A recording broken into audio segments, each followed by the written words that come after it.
नमस्कार। Daffodil online classes में आपका एक बार फिर से स्वागत है। मैं सुखदेव खिलेरी आज एक और नए वीडियो लेक्चर के साथ आपके सामने हाजिर हूँ। आज हम लोग बात करेंगे अफ्रीका महाद्वीप के अगले भाग की, यानी कि अफ्रीका की नदियों के बारे में। हम लोग जैसा कि कल हम लोग पढ़ रहे थे, अफ्रीका महाद्वीप की भौगोलिक विशेषताओं के बारे में हमने कल पढ़ा था। तो हम लोग कल पढ़ रहे थे कि अफ्रीका महाद्वीप में भौगोलिक रूप से जो विशेषताएं पाई जाती है, उनके अंदर जैसे पर्वत, पठार, नदियां हैं, मरुस्थल है, या जैसे झीलें हैं, ये सारी चीजें पाई जाती है। इसमें कल हम लोगों ने पढ़ा था अफ्रीका के प्रमुख पर्वत, पठार और मरुस्थलों के बारे में। जैसे हम लोग पर्वतों की बात करते हैं तो कल हमने पढ़ा था कि अफ्रीका के उत्तरी पश्चिमी भाग में एटलस पर्वत पाया जाता है, जो एक नवीन वलित पर्वत है, जिसे अफ्रीका माइनर के नाम से भी जाना जाता है। अफ्रीका के मध्य पूर्वी भाग में केन्या और तंजानिया में एक पर्वत पाया जाता है, जिसे किलिमंजारो पर्वत कहते हैं। किलिमंजारो, जैसा कल हमने पढ़ा था, कि एक मृत ज्वालामुखी पर्वत है, जिसकी सबसे ऊंची चोटी माउंट किलिमंजारो अफ्रीका महाद्वीप की सबसे ऊंची चोटी है, जो सारा साल बर्फ से ढकी रहती है। उसके बाद में हम लोगों ने पढ़ा था कि ड्रेकन्सबर्ग पर्वत अफ्रीका के दक्षिणी भाग में पाया जाता है। कैमरून पर्वत है, जो अफ्रीका के पश्चिमी भाग में पाया जाता है और अफ्रीका का एकमात्र जागृत ज्वालामुखी है। इसके बाद हम लोग पठार पढ़ रहे थे। पठारों में हमने पढ़ा था कटंगा का पठार। कटंगा का पठार जो है वो खनिजों के भंडारों के लिए प्रसिद्ध है, खास करके हीरे और तांबे के लिए। उसके बाद में हम लोगों ने पढ़ा था अफ्रीका के मरुस्थल। मरुस्थलों की बात हम करें तो सहारा की बात सबसे पहले आती है। अफ्रीका के उत्तरी भाग में, यानी कि जो पूरा क्षेत्र है, ये मरुस्थलीय क्षेत्र है, और यहाँ पे सहारा का मरुस्थल पाया जाता है, जो विश्व का सबसे बड़ा और सर्वाधिक देशों में विस्तृत मरुस्थल है। सहारा मरुस्थल का विस्तार 11 देशों में है, और ये अफ्रीका का ही नहीं, दुनिया का सबसे गर्म मरुस्थल है, जहां पर 1922 में अल अजीजिया नामक स्थान पर धरती का सर्वाधिक तापमान अंकित किया जा चुका है। इसके बाद हम लोगों ने पढ़ा था कि अफ्रीका के दक्षिण में बोत्सवाना, नामीबिया और दक्षिण अफ्रीका में कालाहारी का मरुस्थल पाया जाता है। कालाहारी जो मरुस्थल है वो बुशमैन जनजाति का निवास क्षेत्र रहा है। और इसके बाद में हम लोगों ने पढ़ा था नामीब मरुस्थल। नामीबिया के तटीय क्षेत्र में यहाँ पर एक मरुस्थल पाया जाता है, धरती के सबसे प्राचीन मरुस्थलों में से एक नामीब मरुस्थल है, और नामीब मरुस्थल जो है वो बेंगुला धारा के कारण बना है। तो कल ये यहाँ तक हम लोगों ने पढ़ा था, यानी कि अफ्रीका महाद्वीप की भौगोलिक विशेषताओं में मैदान, पठार और पर्वतों के बारे में। आज हम लोग पढ़ेंगे अफ्रीका महाद्वीप की नदियां। आज का जो हमारा विषय है वो है नदियों। अफ्रीका महाद्वीप की नदियां हम लोग पढ़ेंगे। नदियों की बात हम करें तो इस महाद्वीप में कई सारी नदियां हैं, जैसे कि नील नदी सबसे पहले और सबसे महत्वपूर्ण जो नदी है, ये दुनिया की सबसे महत्वपूर्ण नदी है नील नदी। इसके बाद में हम लोग पढ़ते हैं कांगो या जायर नदी। इसके बाद में हम लोग पढ़ते हैं झेम्बेची नदी के बारे में, फिर ऑरेंज नदी, नाइजर नदी। इस प्रकार से हम लोग अफ्रीका की प्रमुख नदियों के बारे में पढ़ेंगे। तो सबसे पहले हम लोग बात करते हैं नील नदी जो है, ये कहाँ से उद्गम होती है, कौन से सागर में जाकर के गिरती है, इसकी क्या क्या विशेषताएं हैं, उनके बारे में हम लोग पढ़ेंगे। अफ्रीका महाद्वीप में नदियों की बात अगर की जाए, या पूरे विश्व में भी अगर हम बात करते हैं, तो नील नदी में से सर्वाधिक प्रश्न बनते हैं, क्योंकि ये दुनिया की सबसे लंबी नदी है। तो हम लोग इसके उद्गम की बात करें तो हम लोगों ने पढ़ा था शुरुआत में कि अफ्रीका की गिनी की खाड़ी, यानी कि अफ्रीका के मध्य भाग से होकर के भूमध्य रेखा गुजरती है। यह है भूमध्य रेखा, यानी कि 0 डिग्री अक्षांश। भूमध्य रेखा पर अफ्रीका में एक झील है, यहां पर एक झील बनी हुई है।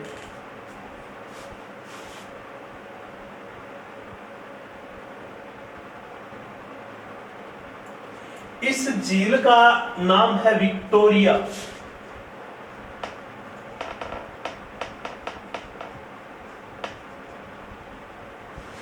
इस झील का नाम है विक्टोरिया झील। अफ्रीका के बिल्कुल मध्य पूर्वी भाग में भूमध्य रेखा के ऊपर एक झील है विक्टोरिया झील। इस झील से होकर के गुजरती है भूमध्य रेखा। इस झील से एक नदी का उद्गम होता है। इस झील का विस्तार वैसे 3 देशों में, युगांडा, केनिया और तंजानिया में। इसके उत्तरी भाग यानी कि युगांडा वाले भाग से यहां से एक नदी निकलती है।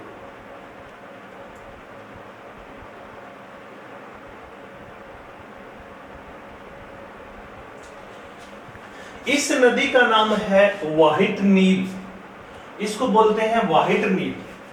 जो नदी विक्टोरिया की झील से निकलती है, इस नदी का नाम है व्हाइट नील।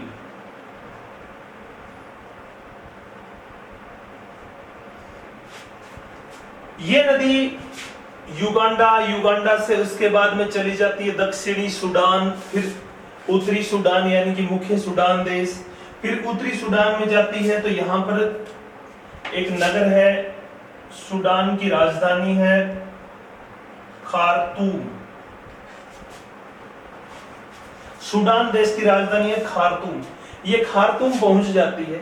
खार्तूम में इसमें एक नदी और आकर के मिलती है जिसका नाम है ब्लू नील। यहां पे इथोपिया में एक झील है, इथोपिया देश पड़ता है। इथोपिया में एक झील है, इस झील का नाम है टाना झील।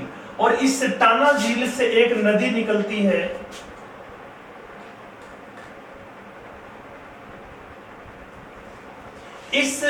ये जो नदी है, इस नदी का नाम है ब्लू नील।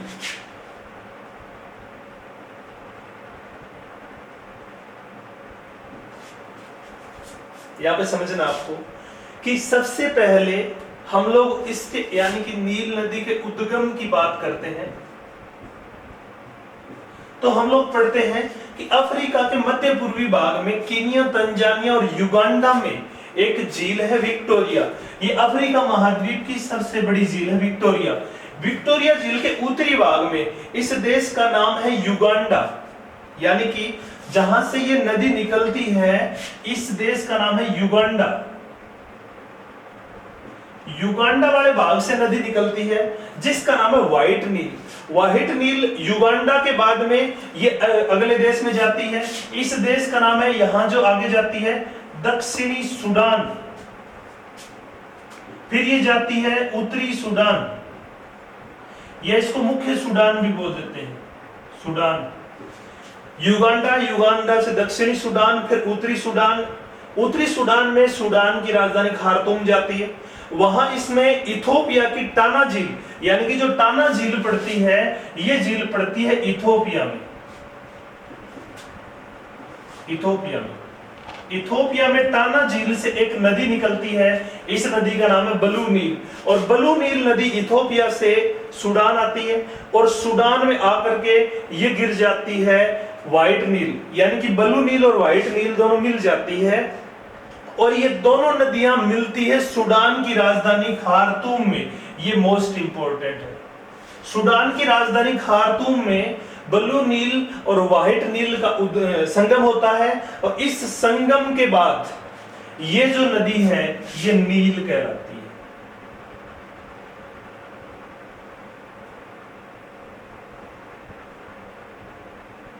इस संगम के बाद, खार्तूम के बाद में जहां ब्लू और व्हाइट नील मिल जाती है, फिर ये नदी है, ये नील नदी कहलाती है। इसको नील बोलते हैं। फिर ये नील नदी जा करके और ये भूमध्य सागर में गिरती है।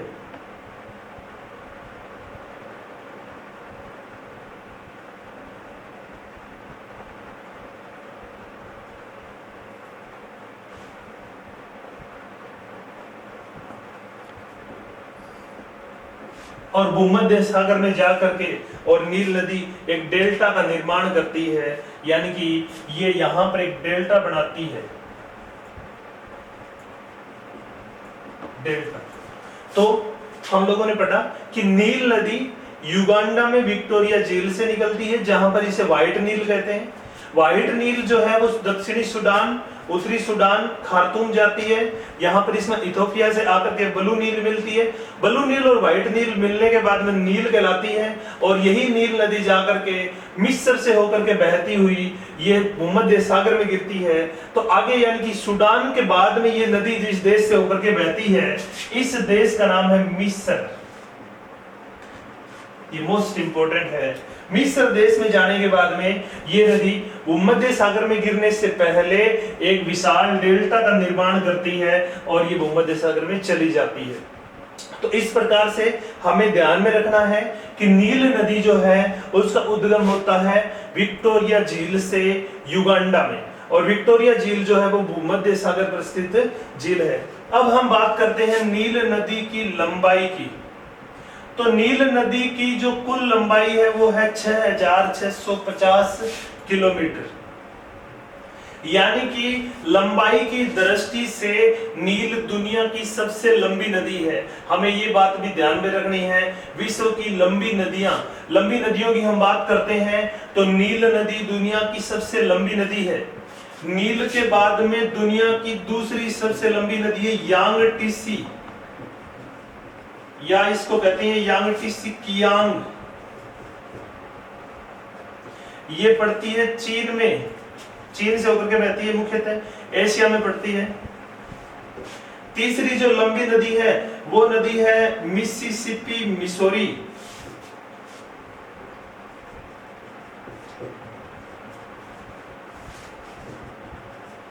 मिसिसिपी मिसौरी यूएसए में बहती है। चौथी जो लंबी नदी है उस लंबी नदी का नाम है अमेजन, नील के बाद में नील पहली लंबी नदी है, दूसरी लंबी नदी है अमेजन। 1, 2, 3 और 4, ये दुनिया की 4 लंबी नदियां हैं। नील विश्व की सबसे लंबी नदी, अमेजन दुनिया की दूसरी लंबी नदी, यांगटीसी तीसरी और मिसिसिपी मिसौरी चौथी लंबी नदी है। पिछली बार यांगटीसी नदी से क्वेश्चन पूछा गया था। ये एशिया महाद्वीप की सबसे लंबी नदी है। अमेजन दक्षिण अमेरिका की सबसे लंबी नदी है। नील दुनिया की और अफ्रीका की सबसे लंबी नदी है, और मिसिसिपी मिसौरी उत्तर अमेरिका महाद्वीप की सबसे लंबी नदी है। और यह एक ही देश में बहने वाली दुनिया की सबसे लंबी नदी है। ये मोस्ट इंपोर्टेंट है कि मिसिसिपी मिसौरी नदी एक ही देश में बहने वाली विश्व की सबसे लंबी नदी है। तो ये विश्व की 4 लंबी नदियां हैं। तो विश्व की सबसे लंबी नदी की बात हम लोग यहाँ पर कर रहे हैं, वो है नील नदी। नील नदी की लंबाई है 6650 किलोमीटर। नील नदी कुल 5 देशों से होकर बहती है। नील नदी का जो बहाव जो क्षेत्र है या इसके जो जिन देशों से होकर के ये बहती है उन देशों की संख्या है 5। जैसे सबसे पहले जो नील का उद्गम होता है वो होता है युगांडा से। युगांडा के बाद में दक्षिणी सूडान के बाद में उत्तरी सूडान और इसके बाद में मिस्र। 4 देश तो ये हो गए, एक है इथोपिया। कुल देशों की संख्या है 5 जिन देशों से होकर के ये बहती है। और कुल मिलाकर के नील नदी का जो बेसिन है यानी कि सहायक नदियां और सारा क्षेत्र मिला दें तो नील नदी का जो बेसिन है वो 11 देशों में पड़ता है। तो ये तो यानी कि नील नदी की लंबाई और इसके देशों की बात होगी। इसके बाद में हम लोग बात करते हैं कि नील नदी के किनारे स्थित प्रमुख नगर। तो यहाँ पर हमें ध्यान देना है कि एक तो नील नदी के किनारे है सूडान की राजधानी खार्तूम और दूसरा नगर है यहाँ मिस्र की राजधानी काहिरा। मिस्र की राजधानी का नाम है काहिरा। काहिरा भी नील नदी के किनारे स्थित है। तो सूडान की राजधानी खार्तूम और मिस्र की राजधानी काहिरा दोनों नील नदी के किनारे स्थित नगर है। यहां पे एक चीज और ध्यान में देना, काहिरा अफ्रीका महाद्वीप का सबसे बड़ा नगर है। मिस्र की राजधानी जो काहिरा है ये अफ्रीका महाद्वीप का सबसे बड़ा नगर है। तो ये दोनों नगर जो है वो नील नदी के किनारे स्थित है। यानी कि इसके किनारे स्थित नगरों की बात हम करें तो दुनिया के 2 प्रमुख नगर खार्तूम और काहिरा इसके किनारे है। इसके बाद में हम बात करते हैं नील नदी के किनारे बने बांध। बांधों की हम बात करें तो एक बांध का नाम आता है आसवान बांध। ये बड़ा महत्वपूर्ण बांध और एग्जामों में आया हुआ भी है। आसवान बांध जो है वो नील नदी पर अफ्रीका के मिस्र देश में बना हुआ है, यानी कि ये जो बांध है वो मिस्र में ही बनाया गया है। और आसवान बांध जो है जहां बना है वहीं पर एक झील बनी है, उस झील का नाम है नासिर झील।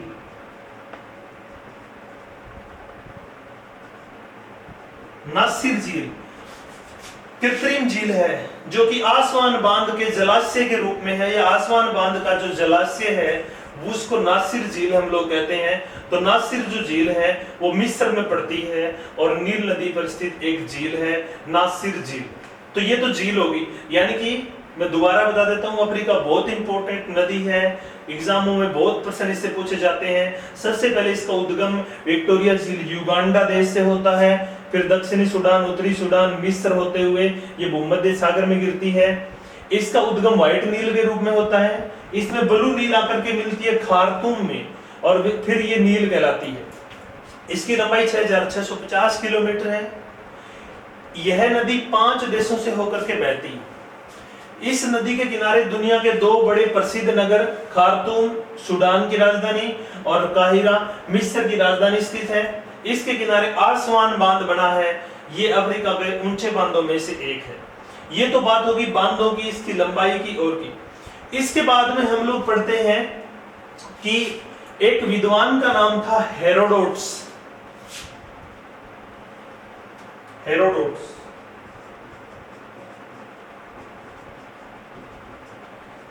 हेरोडोटस एक यूनानी विद्वान था, और यह जो विद्वान है यूनानी विद्वान हेरोडोटस, यह इतिहास का पिता माना जाता है, फादर ऑफ हिस्ट्री। हेरोडोटस ने मिस्र देश को नील नदी का वरदान कहा था। इसने कहा था कि जो मिस्र है वो नील नदी का वरदान है।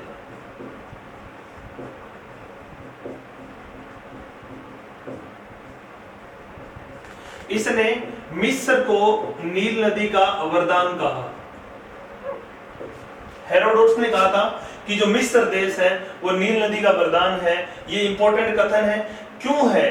क्योंकि मिस्र जो देश है वो सहारा का एक मरुस्थलीय देश है, यानी कि मिस्र देश का अधिकांश भाग मरुस्थलीय है।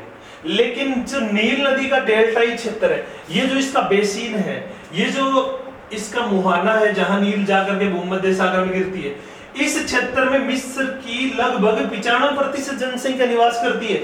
और मिस्र की सारी कृषि यही होती है। जैसे मिस्र दुनिया में लंबे रेशे की उच्च क्वालिटी की कपास उत्पादन के लिए जाना जाता है। मिस्र में चावल का उत्पादन होता है, गेहूं का उत्पादन होता है। तो ये जो क्षेत्र है वही कृषि के लिए महत्वपूर्ण है। और यहाँ पे मिस्र का 5% क्षेत्र है, और इस 5% क्षेत्र में मिस्र की 95% जनसंख्या निवास करती है। इसलिए जो क्षेत्र है वो बड़ा महत्वपूर्ण है। इसीलिए यानी कि मिस्र की पूरी अर्थव्यवस्था नील नदी के ऊपर आधारित होने के कारण इस हेरोडोटस ने कहा था कि मिस्र देश तो नील नदी का ही वरदान है, अन्यथा मिस्र में कुछ नहीं था। तो ये नील नदी का वरदान है। इसके बाद में हेरोडोटस ने ही सबसे पहले इस क्षेत्र का अध्ययन किया था। भूमध्य सागर में नील नदी द्वारा जो यहाँ पर एक डेल्टा बनाया जाता है, इस डेल्टा का अध्ययन जो है वो हेरोडोटस ने जब किया तो इसने देखा कि ये एक त्रिभुजाकार आकृति बनती है यहाँ पर इस प्रकार से। इस त्रिभुजाकार आकृति को हेरोडोटस ने ही सबसे पहले डेल्टा नाम दिया था। तो ये जो डेल्टा नाम है ये सबसे पहले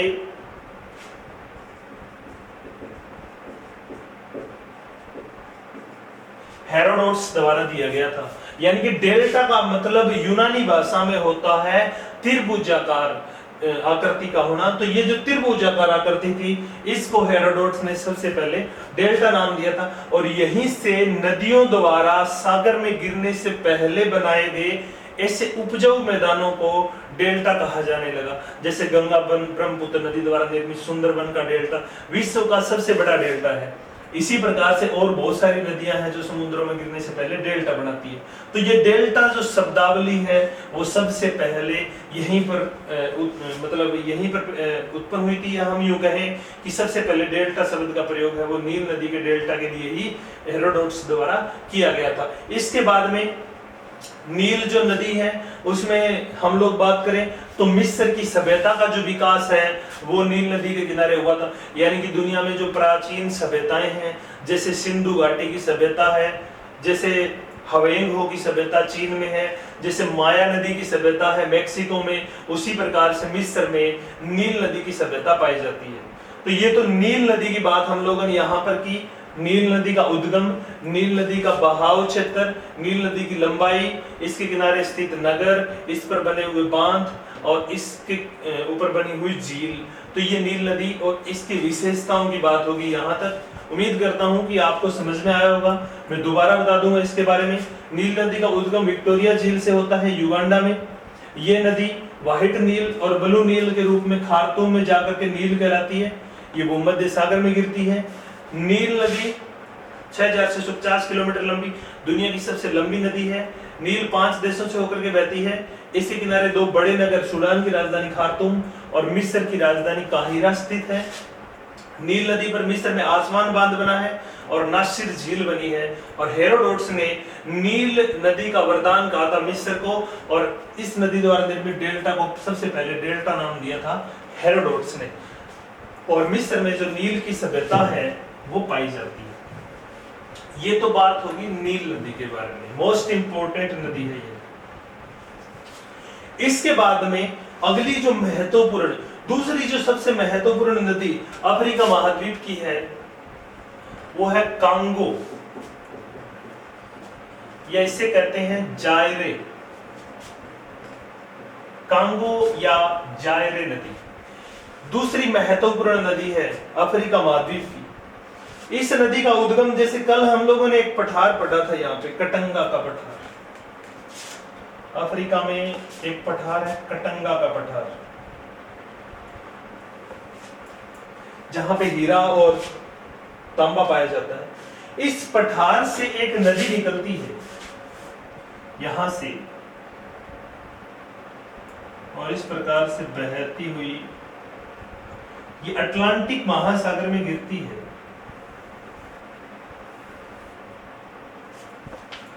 कटंगा का पठार है और इस पठार से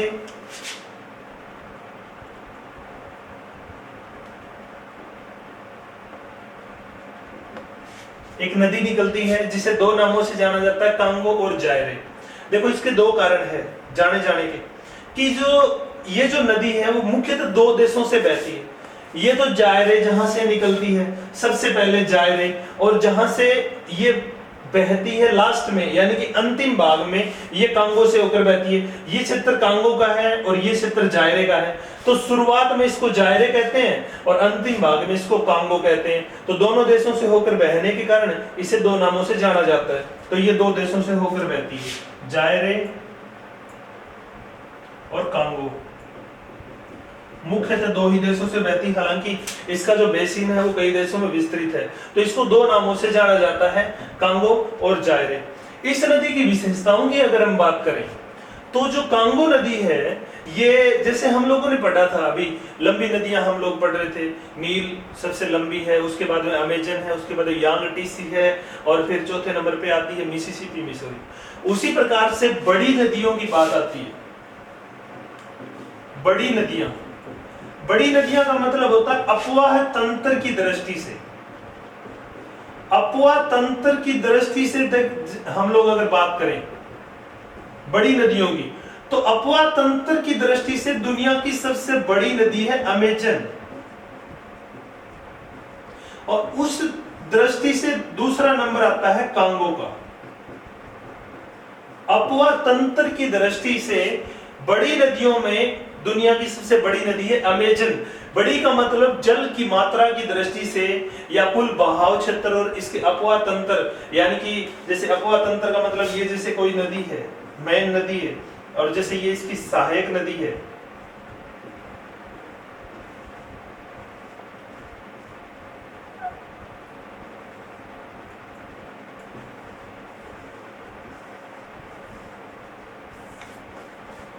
इस पूरे क्षेत्र को, इसको हम लोग बोलते हैं अपवाह तंत्र। तो किसी नदी का जल ग्रहण क्षेत्र या पूरा जो बहाव क्षेत्र होता है जहां से वो जल प्राप्त करके आगे बढ़ती है, इस क्षेत्र की दृष्टि से और जल की मात्रा की दृष्टि से अगर हम बात करें तो बड़ी नदी है अमेजन। अमेजन दुनिया की एक ऐसी नदी है जो संपूर्ण नदियों के जल की अगर हम तुलना करें तो विश्व की अकेली जो नदी है वो सभी नदियों के जल का लगभग 22% जल है वो बहा करके लेके जाती। और इसके बाद में बात आती है कांगो नदी की, तो दुनिया की दूसरी सबसे विशाल नदी है जल की मात्रा की दृष्टि से, अफवाह तंत्र की दृष्टि से, कांगो। तो वैसे अगर हम अफवाह तंत्र की दृष्टि से बात करें तो ये अफ्रीका महाद्वीप की सबसे बड़ी नदी है, जल की मात्रा में तो इसका पहला नंबर है। लेकिन वैसे अगर हम बात करें तो ये नील के बाद में अफ्रीका की दूसरी लंबी नदी है।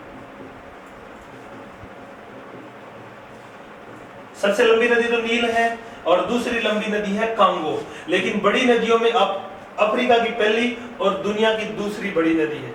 इसका उद्गम होता है कटंगा के पठारिया अफ्रीका उच्च भूमि से, और यहां से निकलने के बाद में ये जायरे, और जायरे के बाद में कांगो में बहती हुई और ये गिरती है अटलांटिक महासागर में। अटलांटिक महासागर या ये जो क्षेत्र है ये गिन्नी की खाड़ी है। गिन्नी की खाड़ी जहां पे 0 डिग्री अक्षांश और 0 डिग्री देशांतर दोनों मिलती है, ये गिन्नी की खाड़ी में जाकर के गिरती है।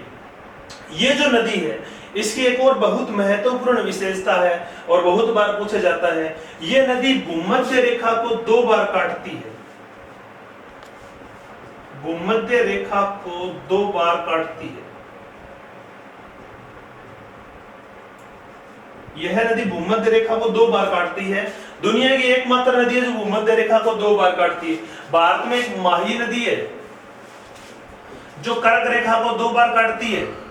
इसी महाद्वीप में दक्षिण में नदी आएगी लिम्पोपो।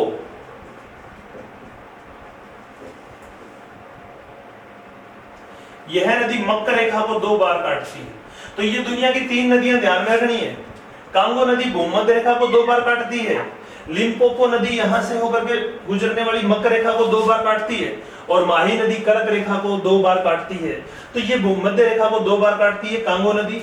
इसके बाद में हम लोग बात करते हैं कांगो जो नदी है इसमें जल की मात्रा बहुत ज्यादा होती है और इसमें बहुत सारी नदियां आकर के मिलती है। तो इस नदी में जल विद्युत उत्पादन की क्षमता बहुत है। ऐसा माना जाता है कि पूरे विश्व की 13% जल विद्युत उत्पादन की क्षमता इस नदी में है। जल विद्युत उत्पादन की क्षमता यह नदी रखती है। पूरे विश्व की 13% जल विद्युत उत्पादन की क्षमता इस नदी में है। इसके बाद में हम लोग पढ़ते हैं जायरे की राजधानी का नाम है किसांगा। जायरे की जो राजधानी है उसका नाम है किसांगा, और कांगो की राजधानी का नाम है ब्राजीविले।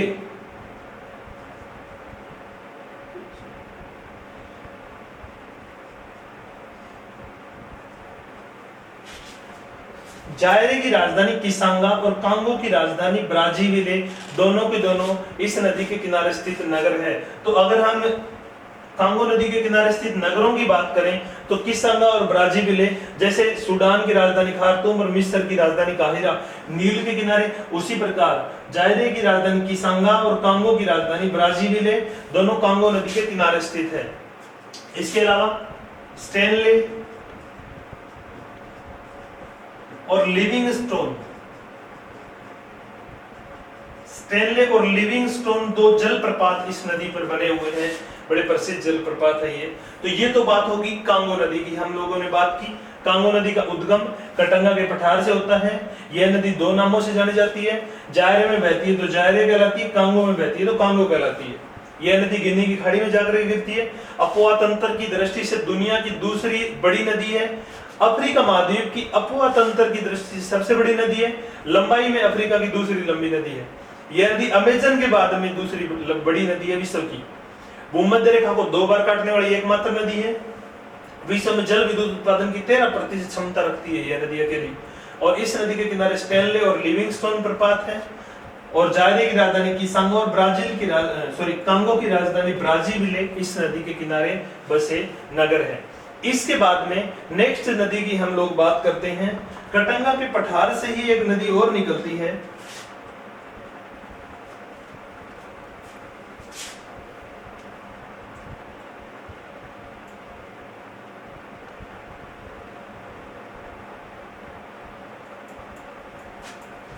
इस नदी का नाम है जेम्बेची।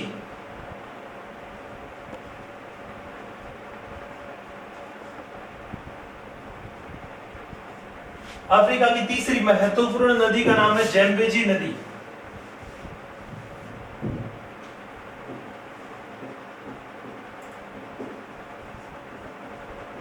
ज़ैम्बेजी जो नदी है ये भी कटंगा के पठार से निकलती है।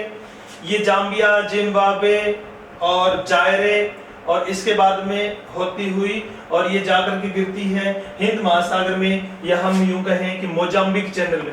यहाँ पे ये मोजाम्बिक चैनल है, तो ये मोजाम्बिक चैनल में जाकर के गिरती है ज़ैम्बेजी नदी। ज़ैम्बेजी नदी की विशेषताओं की अगर हम बात करें तो ज़ैम्बेजी नदी के ऊपर विक्टोरिया जलप्रपात बना है। अफ्रीका के सबसे बड़े और चर्चित प्रपातों में से एक है विक्टोरिया प्रपात। और दूसरी बात, इस नदी पर करीबा बांध बना है। करीबा बांध इस नदी के ऊपर बना हुआ है और विक्टोरिया प्रपात इस नदी पर बना हुआ है। तो ये नदी जो है वो जायरे में कटंगा के पठार से निकलती है, जायरे, जाम्बिया, जिम्बाब्वे से होती हुई मोजाम्बिक में बहती है और मोजाम्बिक चैनल में जाकर के गिरती है। ज़ैम्बेजी नदी अफ्रीका की तीसरी विशाल नदी है। इसके बाद में नेक्स्ट जो नदी है नंबर 4, उस नदी का नाम है लिम्पोपो। अभी हमने बात की थी लिम्पोपो जो नदी है, ये नदी अफ्रीका में एक ऐसी नदी है जो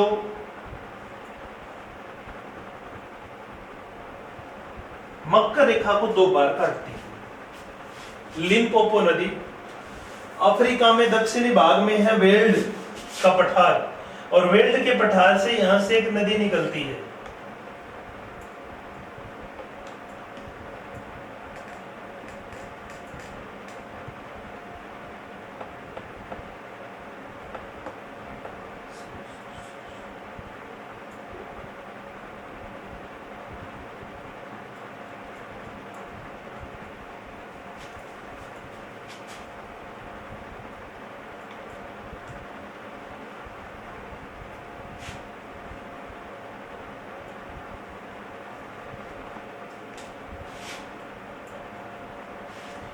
हम लोग लिम्पोपो नदी की बात कर रहे थे।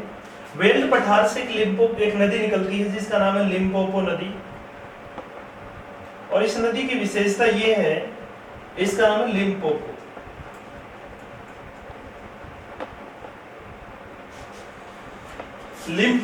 लिम्पोपो नदी की विशेषता ये है कि ये नदी मकर रेखा को 2 बार काटती है।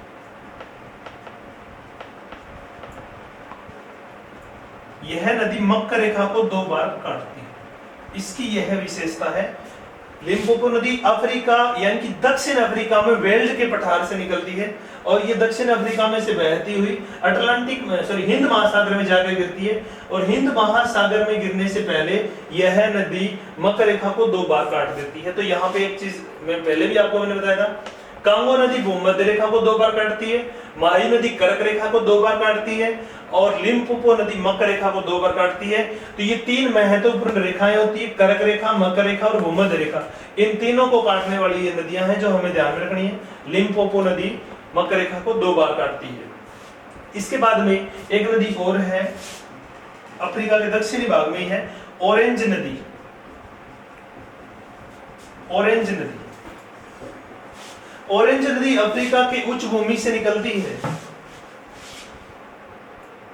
दक्षिण अफ्रीका में से ही निकलती है, और दक्षिण अफ्रीका में ही ये बहने के बाद में दक्षिण अफ्रीका और नामीबिया की सीमा बनाती है ये, और फिर जाकर के अटलांटिक महासागर में गिरती है ऑरेंज नदी। ऑरेंज नदी जो है वो दक्षिण अफ्रीका में निकल करके अटलांटिक महासागर में गिरती है और नामीबिया और दक्षिण अफ्रीका की सीमा बनाती है। इसमें एक चीज हमें ध्यान में रखनी है कि ऑरेंज नदी जो है वो इसलिए जानी जाती है कि इसका जो बेसिन है, इसका जो सराउंडिंग एरिया, इसका जो क्षेत्र है, इस क्षेत्र में यूरेनियम पाया जाता है। अफ्रीका में, दक्षिण अफ्रीका में यूरेनियम पाया जाता है, यूरेनियम के भंडार है।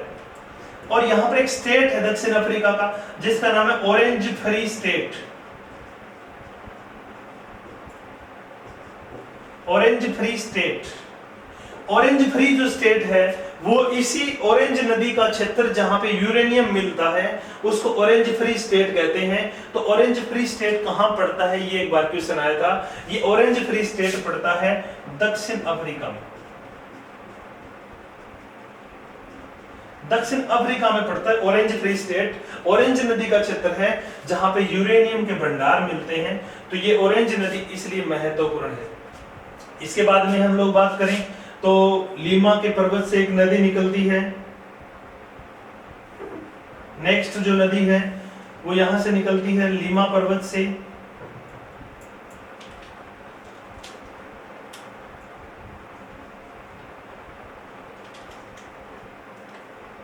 इस नदी का नाम है नाइजर नदी। नाइजर।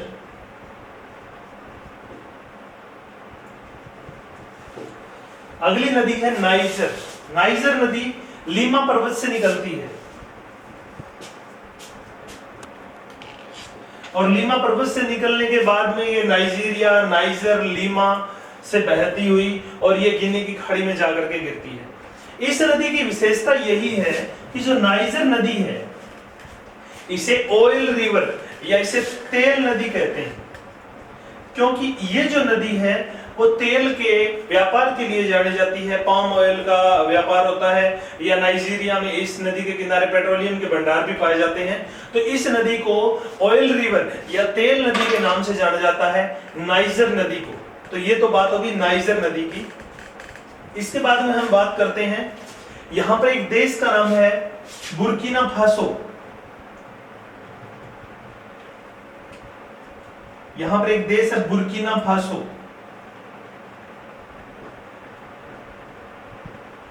और बुर्किना फासो से एक नदी निकलती है जिस नदी का नाम है वोल्टा।